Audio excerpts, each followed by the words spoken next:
하나님 말씀 창세기 3장 1절부터 7절까지의 말씀 우리가 또 좀 다른 각도로 살펴보겠습니다. 그런데 뱀은 여호와 하나님의 지으신 들짐승 중에 가장 강교하니라.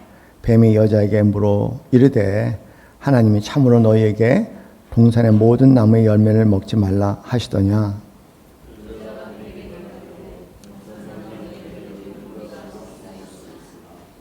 동산 중앙에 있는 나무의 열매는 하나님의 말씀에 너희는 먹지도 말고 만지지도 말라 너희가 죽을까 하노라 하셨느니라.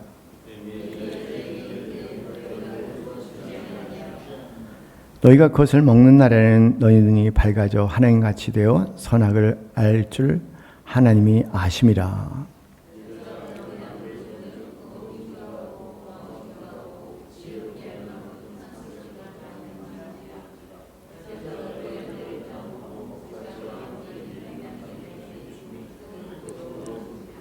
함께 읽겠습니다.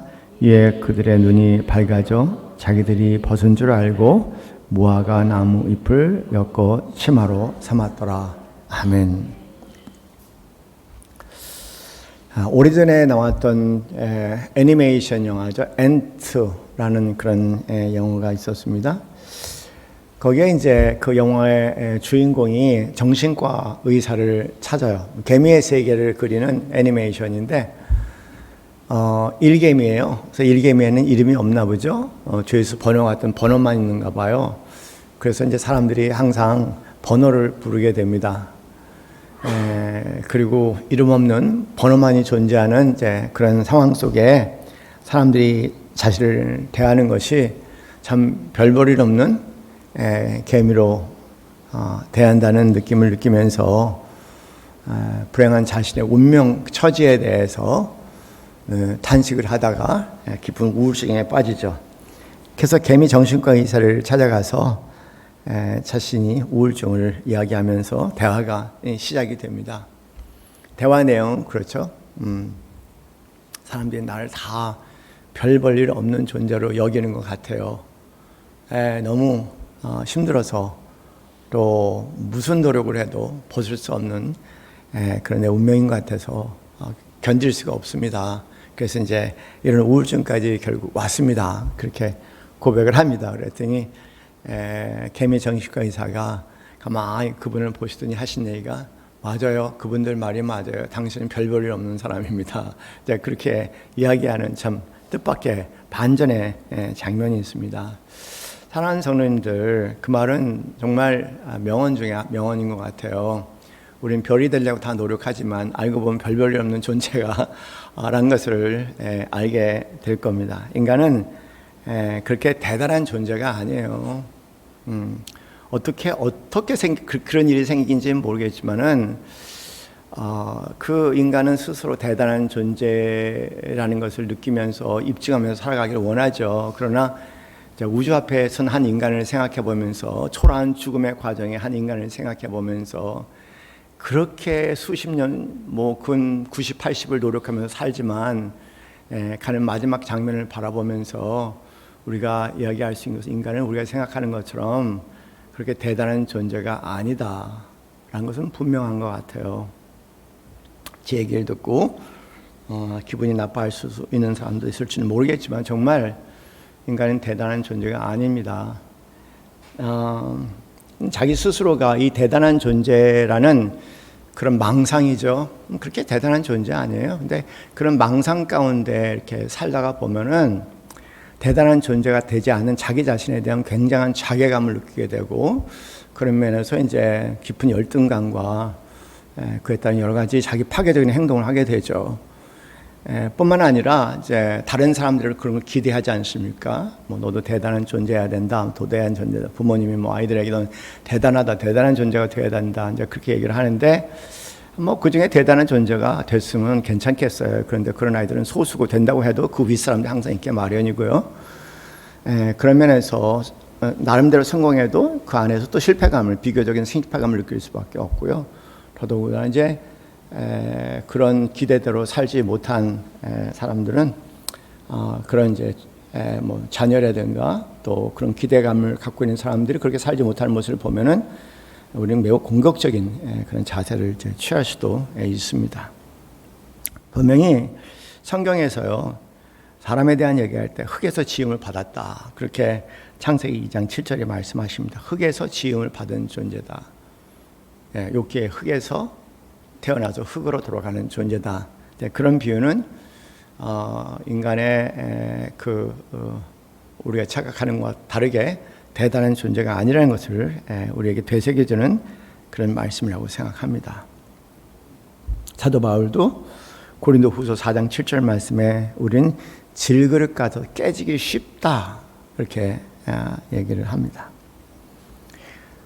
인간은 우리가 고백하기 원하는 위대한 인간이 아니고 위대한 존재라기보다는 유한하고 한계에 있는 그런 존재임을 늘 기억을 해야 할 것 같아요. 인간은 대단한 존재는 아니에요. 대단한 존재가 되려고 애를 쓰죠. 대단한 존재는 아닙니다. 대단한 존재는 아닌데 인간은 소중한 존재예요. 그 부분을 여러분이 잘 구별하셔야 할 것 같아요. 인간은 대단한 존재가 아니라 소중한 존재다. 인간이 소중한 존재인 이유는 하나님의 형상을 가지고 있기 때문에 그렇습니다. 하나님께서 모든 것을 창조하셨을 때 인간에게만 하나님의 형상을 부여하셨죠. 하나님께서 인간에게 하나님의 형상을 부여했기 때문에 인간은 그 하나님 형상으로서 하나님과 하나님을 인식하고, 자기 안에 있는 하나님의 형상이니까 당연히 그 형상의 본체인 하나님을 인식할 수 있고, 또 그 하나님과 교제하고 또 교감할 수 있어요. 그리고 또 그 하나님의 형상이 우리에게 주신 거죠. 우리에게만 주신 거죠. 우리가 만든 거 아니잖아요. 하나님 형상 우리가 만든 거 아니에요. 하나님께서 주신 겁니다. 그냥. 맞아요? 여러분이 하나님 형상 만들었습니까? 아니잖아요. 성경에 그대로 주셨어요. 우리에게. 아주 특권으로 우리에게 주셨으니까. 그 자체가 은혜예요. 그 자체가. 근데 하나님께서 우리에게 하나님 형상을 주시고, 그다음에 그 형상의 본체인 하나님을 인식하고 하나님과 교감할 수 있고, 그리고 내 안에 있는 하나님과의 관계 속에 이 하나님 형상으로 인한 내가 누릴 수 있는 아름다운 세상을 바라보면서 그 은혜를 또 감사할 수 있고, 또 그 하나님을 인식해서 하나님의 뜻을 이 세상에 어느 정도 펼쳐 나갈 수 있고, 그럴 수 있는 힘이 우리에게 있는 거죠. 그래서 하나님이 이 모든 피조물 가운데 인간을 그냥 사랑하세요. 그 때문에 인간을 사랑하세요. 그냥요.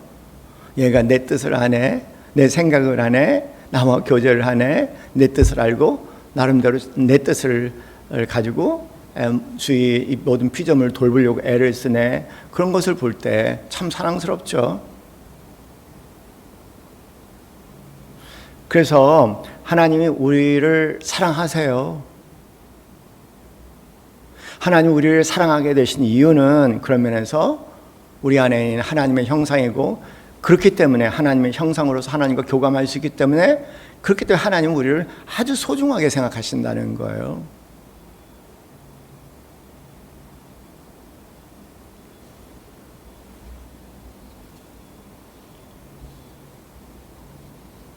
오늘 읽은 창세기 3장을 조금 달리 좀 소설처럼 저희가 좀 읽어봤으면 좋겠어요.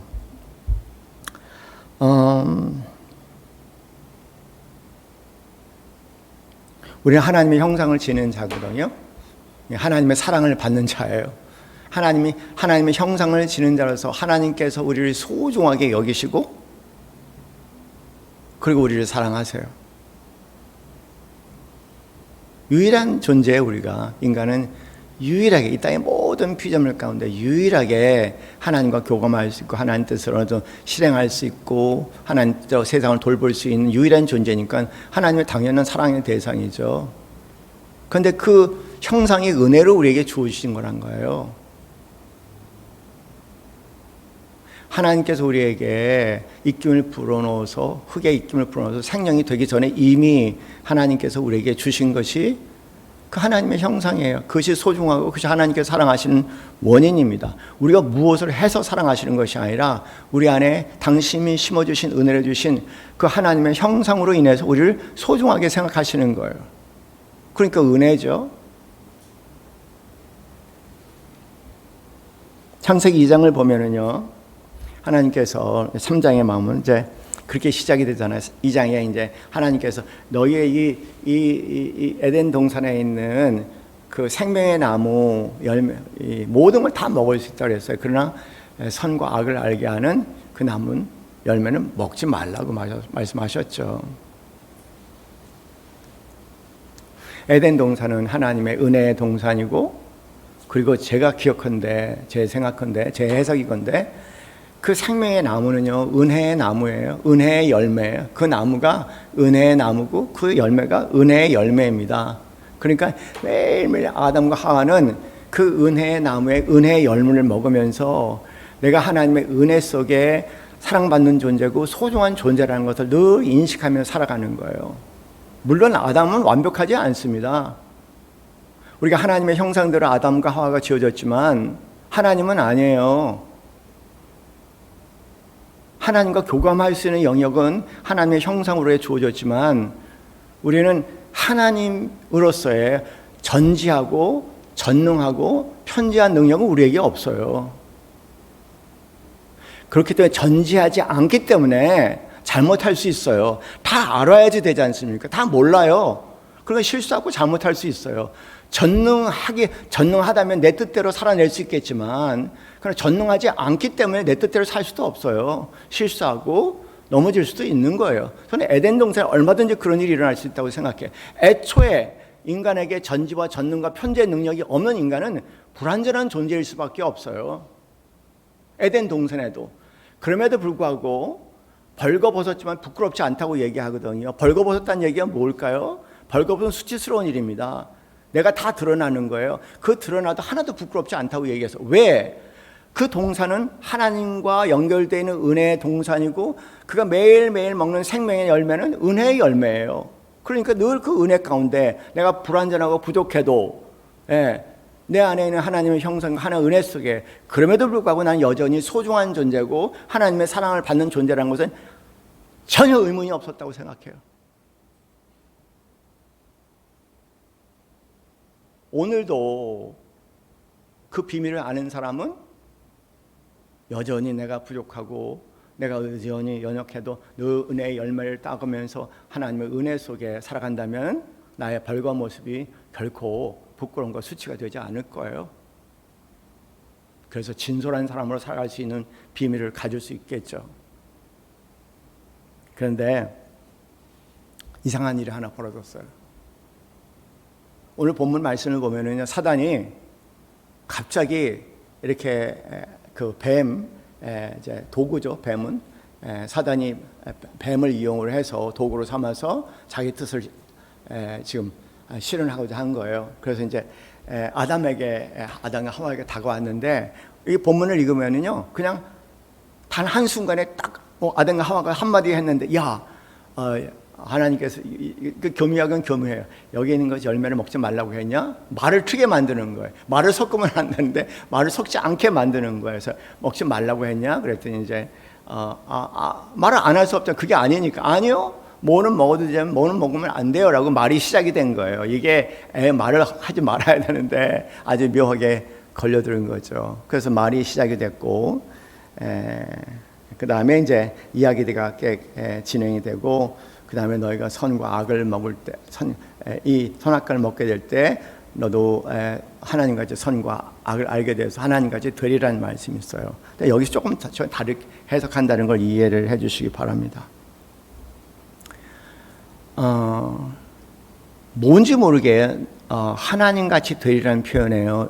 여러분 잘 읽어보세요. 이 내용에 뭐냐면, 지금 아담과 하와는 부족함이 없어요. 부족해도 괜찮아. 왜냐하면 하나님의 은혜의 동산에서 매일 하나님의 은혜의 열매와 그 은혜 동산에서 그 은혜를 호흡하면서 은혜를 열매를 매일매일 먹고 살아서 부족하고 불완전해도 괜찮아. 그게 부끄러운 거 수치가 안 되는 거예요. 숨길 이유도 없는 거예요. 그런데 충분해. 그냥 충분해. 근데요, 뱀을 시켜서 사단이 얘기한 것은 이겁니다. 너 부족해. 너 부족해. 너 대단한 존재가 될 수 있어. 너 부족해. 너 대단한 존재가 될 수 있어. 그것도요, 제 상상컨대 한 번 와서 얘기한 것이 아니라 그렇게 한 번에 넘어질 아담과 하와는 아니에요. 하나님을 잘 알고 하나님도 잘 알고 있죠. 근데 계속 와서 약간의 틈이 생기면 와서 속삭이는 거예요. 약간의 틈만 생기면 속삭이. 너 부족해. 너 부족해. 충분하지 않아. 너 대단한 존재가 될 수 있어. 네 자신으로는 만족하면 안 돼. 너 잘할 수 있어. 더 충분할 수 있어. 더 대단한 존재가 될 수 있어. 사람이 인지적 저항이라는 것이 있어요. 맨 처음 아니요 그러다가 계속 다가오면은 나중에 과학적으로 얘기하면은 그냥 그런 얘기입니다. 저항력이 떨어져서 그냥 훅 넘어가요. 그러니까 예를 들어서 어떤 사람이 어떤 중독자가 뭐 어떤 이제 자기의 중독의 대상을 바라보며 싸우는 거죠. 이건 안 돼. 막 싸우다가 결과적으로 넘어갔어요. 대단한 존재가 되고 싶었나 봐요. 그러나 그 대단한 존재는 매우 비극적인 결말로 끝나게 된다는 것을 성경은 보여주고 있습니다. 여러분, 대단한 존재가 되는 꿈을 버리세요. 대단하지 않아도 돼요. 우리는 하나님의 형상을 가졌어요. 하나님과 교감할 수 있는 것을 하나님은 아주 소중하게 생각하고 하나님 그런 면에서 우리를 사랑하시는 거지. 그분과 교감할 수 있는 우리를 사랑하시는 거지. 우리 안에 있는 하나님의 형상으로 인해서 은혜로 주신 것을 사랑하시는 거고 기뻐하시고 소중하게 생각하시는 거지. 우리가 뭘 해서가 아니에요. 대단한 존재 아니어도 돼요. 그냥 내가 하나님 형상 기도하고 말씀 묵상하고 항상은 아니지만 종종 하나님을 생각하고 하나님 뜻을 나름대로 실행해 보려고 얘기하는 그 자체가 소중한 것이지, 우리가 무슨 대단한 일을 해서 대단한 존재라는 것은 아니죠. 스코펙이라는 사람이 쓴 거짓의 사람이라는 책이 있어요.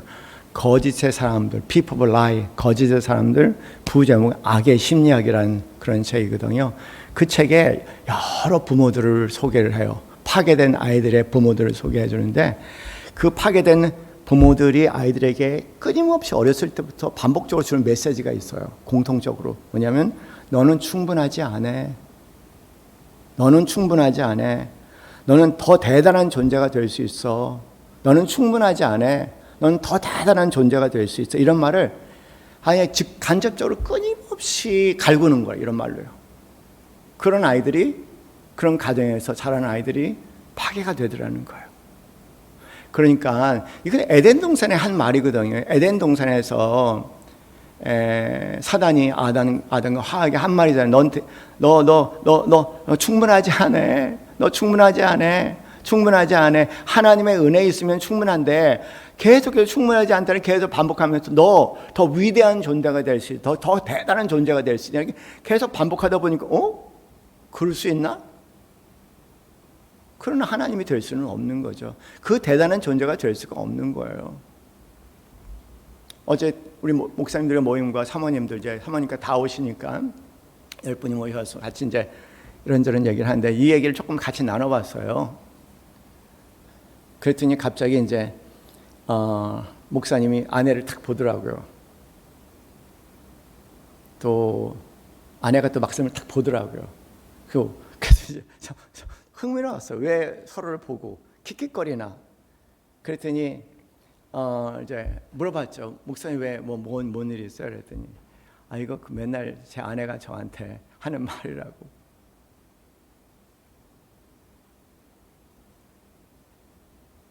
그래서 지금은 그냥 너무 비참하대요. 자기 나름대로 최선을 다하고 있는데, 내가 가진 역량을 가지고 최선을 다하고 있는데 나 뭘 어쩌란 말이냐. 그리고 싸우기도 했는데, 그런데도 불구하고 말은 지금 하지 않는데 하도 싸워서 이제는 눈총을 보면 알겠다. 말은 하지 않지만 눈총으로 쏜대요. 그렇게 해요. 왜 그것밖에 안 되냐. 당신은 더 많은 가능성과 잠재력을 가지고 있어. 당신은 더 잘할 수 있어. 당신은 충분하지 않아. 그걸로 더 완벽하게 할 수 있어. 더 큰 존재가 될 수 있어. 그걸 계속 쏘는데 기가 막혀서 말도 안 한다는 거예요. 굉장히 솔직히 얘기하면. 그랬더니 또 한 목사님은 그 아내가 목사님을 보면서 그렇게 얘기해요. 그래서 또 제가 또 사모님 무슨 일이에요? 그랬더니 또 사모님은 내 남편이 맨날 그래요. 그렇게 얘기하는 거예요. 왜 소중한 존재라고 보면 안 되나요? 그렇게요? 왜 그렇게 봐야 되나요? 왜 서로 그렇게 사탄 마귀 같은 말로 갈구를 하냐? 몰랐대요. 그게 사탄 마귀인지. 너는 충분하지 않아. 넌 대단한 존재가 될 수 있어. 넌 위대한 존재가 돼야 돼. 넌 신적인 존재가 돼야 돼. 그 말에 먹음직하고 보암직한 그럴듯한 얘기가 있어요. 그러나 그 이면에는 굉장히 무서운 말이 담겨져 있습니다. 여러분 입장을 바꿔놓고 생각해 보세요. 내 나름대로 최선을 다해. 사람이 똑같지는 않아요. IQ 90과 IQ 130과 IQ 200은 전혀 달라요. 똑같은 노력을 해도 결과가 너무너무 달라요. 우리가 주어진 것이 다릅니다. IQ도 다르고 주어진 환경도 다르고 생리적인 메이크업도 다르고 다 그래요. 욕심만 갖고는 될 수 없거든요.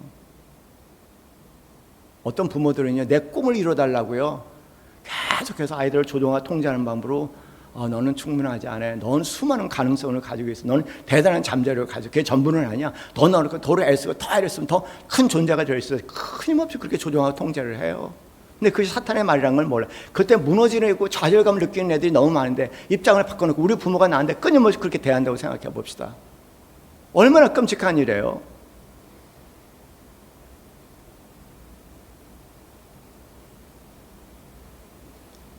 람 목사님이 탄식을 하시더라고요. 와, C.S. 루이스의 책을 읽었을 때 자기가 감동받는 것, 의아했던 것은 뭐냐면 그 사탄이 그 조카 사탄에게 교육을 시키면서 인간은 미련해, 우리가 더 똑똑해, 그렇게 얘기하는 구절이 생각나더래요. 그렇죠. 사탄이 우리가 똑똑해요. 아마 우리도 모르는 사이에 우리는 사탄이 하는 말을 계속 하고 있을 거예요. 때는 너를 위한다는 말로, 너를 사랑한다는 말로, 네가 잘 되기를 원한다는 말로.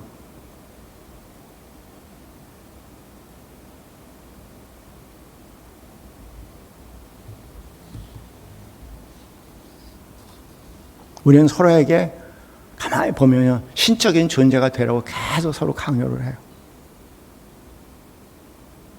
그만합시다. 지겹지 않아요? 아이에게 그만 요구하고 그냥 소중하다는 것만 전달해주면 안 되나요? 아주 지쳤어. 그냥 소중하다고 얘기하면 되잖아요. 그것보다 아름답고 좋은 말이 어디 있어요? 그런데 대개 보면은요, 하나님의 은혜를 풍성하게 경험해서 내 안에 있는 하나님의 형상이 이게 기적이고 생명이라는 걸 알기 시작하면서 참 이거 너무 소중하다. 이거 주신 것이 하나님인데 이것 때문에 하나님 나를 굉장히 소중하게 생각하니까 내 자신 참 소중하다. 그렇게 자신의 소중함을 인식하는 사람들 모든 것들을 소중하게 대합니다. 그런데 자신이 소중한 존재를 모르고 항상 무슨 신적인 존재가 되어야 되는데 실패해서 비참함을 경험하고 있는 사람들은 그것을 내 가족 누구에게 끊임없이 투사하고 강요를 해갖고요, 사람을 미치게 만들어요.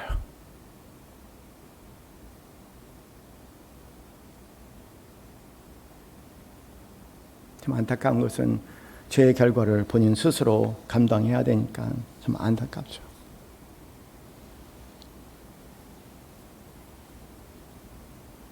내가 대단한 것이 아니고요, 우리는 소중해요. 왜? 내 안에 보물이 있으니까. 내 안에 보물이 뭡니까? 하나님의 형상이고 그 형상을 다시 이렇게 하나님의 은혜 속으로 회복시켜 주신 분이 바로 뭐예요? 예수 그리스도 십자가니까. 내 안에 보물이 있어요. 내가 뭘 해서가 아니래요. 내 안에 보물이 있다니까요. 하나님과 교감할 수 있는 하나님의 형상이 있고, 그 하나님의 형상을 우리 주 예수 그리스도께서 다시 회생시키셨잖아요. 그게 은혜잖아요. 그게 은혜. 그래서 예수님은 반전을 일으켰어요. 뭐냐면 에덴 동산에서 은혜의 열매를 먹고 살았던 아담이 에덴 동산에서 벗어나서 대단한 존재가 되어야지만이 될 것 같은 강박 속에 서로를 비참하고 비극적으로 만들어가고 있을 때 또 주님께서 오셔서 십자가 은혜로 우리를 다시 은혜의 에덴 동산으로 다시 넣으셨잖아요. 그렇죠? 여러분, 우리가 은혜의 에덴 동산에 있어요. 매일 에덴 동산의 은혜의 열매를 먹고 사는 사람이니까 우리는 매일 에덴 동산의 은혜의 열매를 먹고 은혜의 공기를 호흡하고 은혜의 향기를 맛보면서 은혜의 열매를 먹으며 살아가는 사람들 아니에요. 그것이 내 안에 있는 하나님의 형상 때문이요, 내 안에 있는 우리 주 예수 그리스도의 보혈 때문이니까 여러분, 우리가 자랑할 게 하나도 없어요. 자랑할 거 하나도 없어요. 뭘 자랑합니까? 도대체 우리 안에 뭘 자랑합니까? 내가 무슨 대단한 게 뭐가 있어요?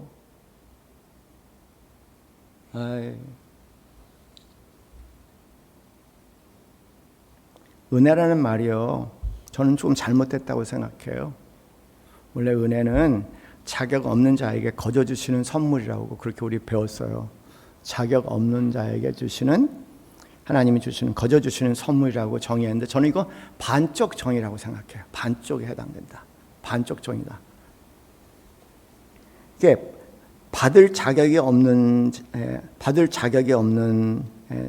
자에게 하나님께서 거저 주시는 선물, 이렇게 정의하면은요, 어떤 일이 일어나는 줄 아세요? 나는 무가치한 존재라는 얘기예요. 무가치한 존재에게 선물을 줬다는 겁니다. 저는 그렇게 안 생각해요.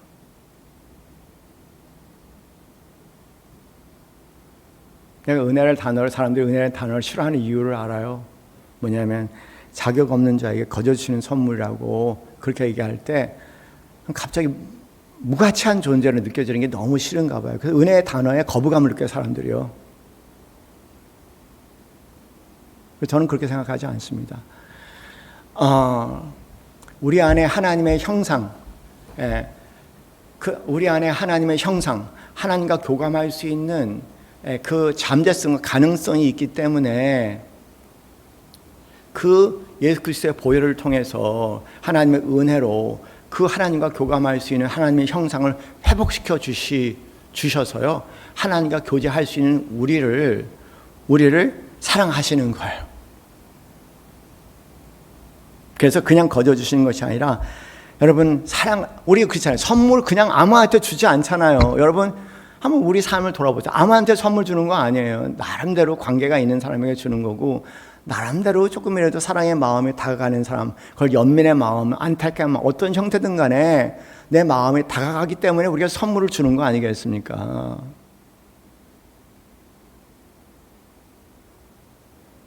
여러분이 하나님 아버지와 교제할 수 있는 그런 가능성을 보시고 예수 그리스도를 통해서 하나님의 은혜로, 말 그대로 우리 안에 하나님의 형상을 회복시켜 주시고 그 은혜를 우리에게 허락해 주신 겁니다. 여러분, 이렇게 하면 안 돼요. 제가 제 평생을 돌아보니까요, 두 분이 계시더라고요. 저를 엄청나게 도와주신 두 분이 계세요. 물질적으로 엄청나게 도와주셨어요.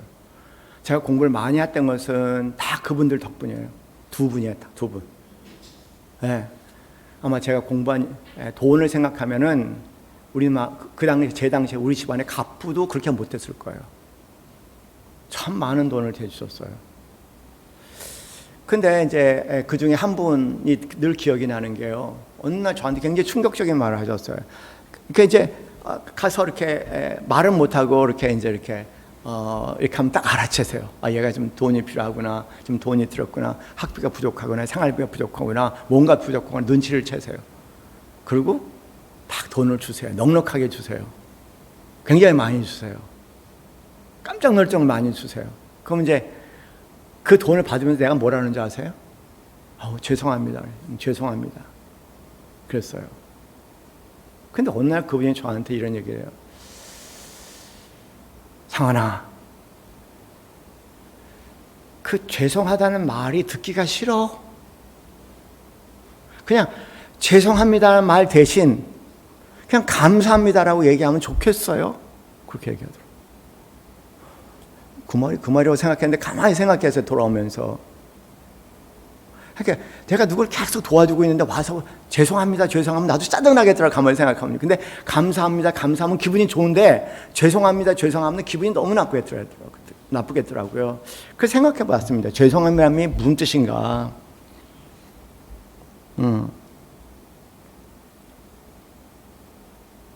죄송하다는 것은 빚진 자의 마음이에요. 근데 그 빚진 자의 마음으로 내가 서 있는 게 그렇게 보기 싫었나 봐요. 그래서 그분 얘기는 선물로 받으라는 거예요. 감사합니다는 선물입니다. 빚진 자의 마음은 짐이야. 그래서 죄송합니다야. 그러나 감사하다는 말은 선물로 받는 말이에요. 그래서 주는 사람도 기뻐. 그런 뜻이었구나. 제가 왜 죄송하다는 말을 했냐면 자존심이 세갖고요. 도움은 필요한데 도움을 받을 때마다 내가 약자의 그런 처지에 있는 것이 너무 싫은 거예요. 자존심이 상해요. 도움이 필요한데 받는 건 또 좋아져. 자존심이 상해. 어쩌란 말이에요 도대체요. 예? 그래서 제가 모르게 그냥 자존심이 상하고 빚진 마음, 언젠간 제가 이 빚을 갚겠다는 마음으로 아마 그렇게 말했나 봐요. 죄송합니다. 죄송합니다. 언젠간 보답할 날이 있을 겁니다. 아마 그런 마음이 듣기 싫었나 봐요. 그분은 선물로 주시는데. 여러분, 그냥 감사하세요, 하나님께. 무슨 자격을 얘기합니까? 무슨 자격을 얘기해요? 그냥 감사하세요. 매일매일 에덴 동산에서 아담이 했던 것처럼 그냥 우리가 할 건 하나예요. 온통 우리는 지금 이 땅에 살지만 우리 그리스도인은 에덴 동산에 사는 거예요. 그래서 은혜의 공간 안에 은혜를 호흡하면서 은혜의 열매를 먹어가면서 하나님의 소중한 존재로서 모든 것을 소중하게 돌보고 또 모든 것에 소중함을 느낄 수 있게 도와주는 사람이 되었으면 좋겠어요. 그게 하나님의 뜻이에요.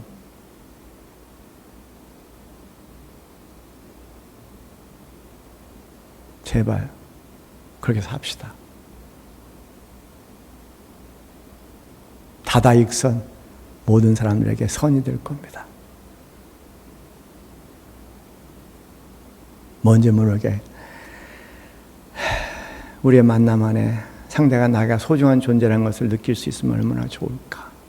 내가 그대와의 만남 속에 내가 하나님과 만남 속에 난 항상 소중한 존재를 느끼는 것처럼 그대의 만남 속에 내가 소중한 존재로 나와의 만남 속에 그대가 소중한 존재로 인식될 수 있으면 얼마나 축복된 인생이 됐을까.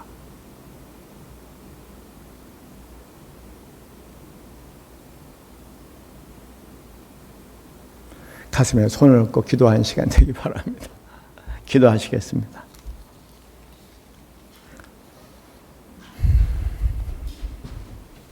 배우자와 어떤 관계를 가지고 있는지 돌아봅니다. 자녀들에게 어떤 인상을 남기는 부모가 되어 있는지 돌아봅니다.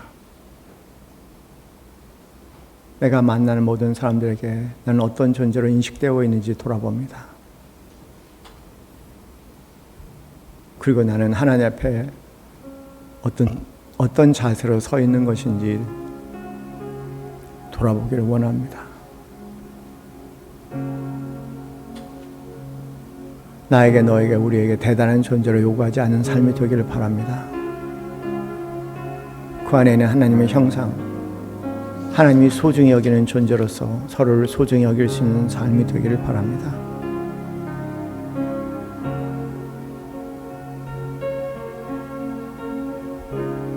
우리 함께 기도합니다.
하나님 품은 참으로 안전합니다.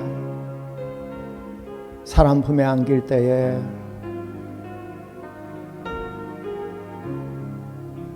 서로 견제하고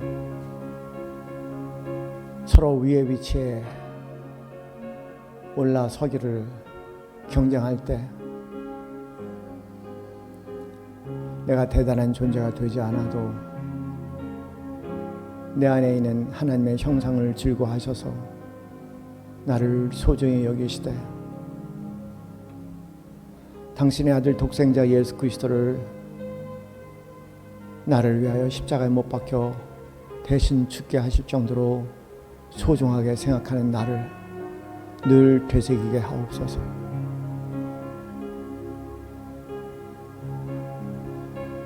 그러한 소중한 존재로서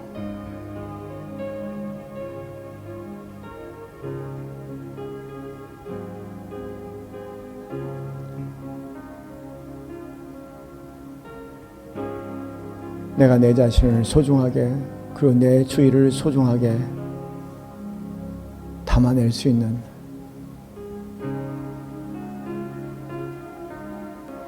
하나님의 아름답고 거룩한 백성들 될 수 있도록 인도하여 주셔서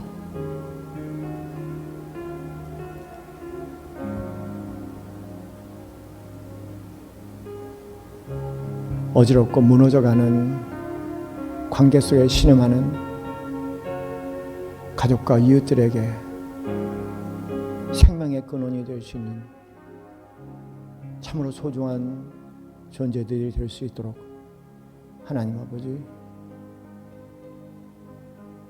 늘 기름 부어주시고 마음의 감동을 일으켜주시고 소중한 존재로서의 나를 인식하며 감사와 찬양으로 모든 사람들을 소중한 존재로 만들어갈 수 있는 사람들 될 수 있도록 지금 이 시대의 사명자들 될 수 있도록 도와주시옵소서. 이제는 우리 주 예수 그리스도의 그 크신 은혜와 하나님 아버지의 지극하신 사랑과 성령님의 교감하심이 대단한 존재의 짐에서 내려놓고 하나님의 형상을 지닌 소중한 존재로서 하나님의 끔찍한 사랑을 받는 소중한 존재로서 매일매일 살아내기 소원하는 이 자리에 사랑하는 모든 성도들 머리 위에 지금부터 영원까지 함께 있기를 간절히 축원하옵나이다. 아멘.